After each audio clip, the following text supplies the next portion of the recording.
Parakkad welfare അസോസിയേഷന്റെ നേതൃത്വത്തിൽ Kaladeepam ലൈബ്രറിയുടെയും friends വായനശാലയുടെയും സംയുക്താഭിമുഖ്യത്തിൽ ഗ്രാമോത്സവം സംഘടിപ്പിച്ചു. പറക്കാട് മണ്ണമ്പാറ പരിസരത്ത് സംഘടിപ്പിച്ച ഗ്രാമോത്സവം എളവള്ളി ഗ്രാമപഞ്ചായത്ത് പ്രസിഡന്റ് കെ.യു. സരിത ഉദ്ഘാടനം ചെയ്തു.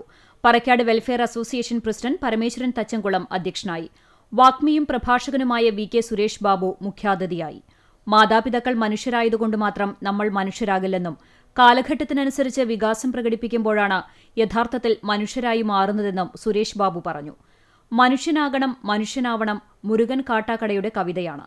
എങ്ങനെയാണ് മനുഷ്യരാവുക? മനുഷ്യനാകുന്നത് പ്രസന്റ് കണ്ടിന്യൂസ് ടെൻസാണ്. ഇന്നലെ വരെ താൻ മനുഷ്യനായിരുന്നു. ഇന്ന് താൻ ഒരു വൃത്തികെട്ട വാക്കു പറഞ്ഞാൽ, വൃത്തികെട്ട കർമ്മം ചെയ്താൽ, ഏതെങ്കിലും ഒരു പീഡനക്കേസിൽ പ്രതിയായാൽ നാട്ടുകാർ പറയും, അവന്റെ വെളുപ്പും പ്രസംഗവും കേട്ടിട്ടെന്താ, മനുഷ്യനാണോ അവനെന്ന്. ഓരോ നിമിഷവും മനുഷ്യനാവുകയും മനുഷ്യനായി വികസിക്കുകയും ചെയ്യുമ്പോൾ മാത്രമേ നമ്മൾ ജീവിച്ചിരിക്കുന്നു എന്നതിന് തെളിവുള്ളൂ എന്നും സുരേഷ് ബാബു വ്യക്തമാക്കി. മനുഷ്യനാവണം മുരുകൻ കാട്ടാക്കടയുടെ കവിതയാണ്. എങ്ങനെയാണ് നമ്മൾ മനുഷ്യരാവുക? അച്ഛനും അമ്മയും മനുഷ്യനായതുകൊണ്ട് നിങ്ങൾക്ക് റേഷൻ കാർഡിൽ മനുഷ്യന്മാർക്ക് മാത്രമുള്ളത് ആ റേഷൻ കാർഡ്, മൃഗങ്ങളുടെ പേരില്ല. 18 വയസ്സായ വോട്ടർ പട്ടികയിൽ പേരുണ്ട്, സ്കൂൾ രജിസ്റ്ററിൽ പേരുണ്ട്. ഇതൊന്നും കൊണ്ട് മാത്രം മനുഷ്യരാവുന്നില്ല. ഇന്ന് ഞാനൊരു വൃത്തികെട്ട വാക്ക് പറഞ്ഞാൽ, വൃത്തികെട്ട ഒരു കർമ്മം ചെയ്താൽ, ഏതെങ്കിലും ഒരു പീഡന കേസ് പ്രതിയായ നാട്ടുകാർ പറയും, ഓൻ്റെ വെളുപ്പും വർത്താനവും പ്രസംഗം കേട്ടിട്ട് എന്താ മനുഷ്യനായ എന്ന് പറയില്ലേ? അതാണ്.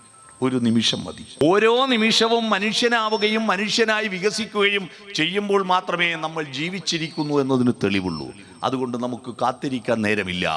മുല്ലശ്ശേരി ബ്ലോക്ക് പഞ്ചായത്ത് അംഗവും Chavakkad taluk library council vice പ്രസിഡന്റുമായ ടി.എൻ. ലെനിൻ, എളവള്ളി ഗ്രാമപഞ്ചായത്ത് അംഗങ്ങളായ Sanil Kunnathully, Prasad Baga, Kaladeepam library president Rekha Subrahmanyan, friends വായനശാല president Vijayagopi, Parakkad welfare association secretary P S. Susheer, treasurer V U. Chandran എന്നിവർ സംസാരിച്ചു. മുല്ലശ്ശേരി ബ്ലോക്ക് പഞ്ചായത്തിന്റെ മികച്ച സമ്മിശ്ര കർഷകയ്ക്കുള്ള പുരസ്കാരം നേടിയ ഷൈനി സദാനന്ദൻ, കലാകായിക മേഖലയിൽ മികവ് തെളിയിച്ച വിദ്യാർത്ഥികളായ തപൻ തേജ, ദക്ഷിണ, ദേവാഞ്ജന, വി. ഷിജു, അഭിനന്ദ് കൃഷ്ണ, കൃഷ്ണേന്ദു പ്രമോദ്, പി.ബി. ഗൌരി, ദീക്ഷിത് അമൻ എന്നിവരെ ചടങ്ങിൽ ആദരിച്ചു. സാമൂഹ്യ സേവനങ്ങൾക്കായുള്ള ഫണ്ട് കണ്ടെത്താൻ അസോസിയേഷൻ പുറത്തിറക്കിയ സമ്മാനനിധിയുടെ നറുക്കെടുപ്പും ചടങ്ങിൽ നടന്നു. തുടർന്ന് ഗ്രാമത്തിലെ കലാപ്രതിഭകൾ അവതരിപ്പിച്ച വിവിധ കലാപരിപാടികൾ ഉണ്ടായി.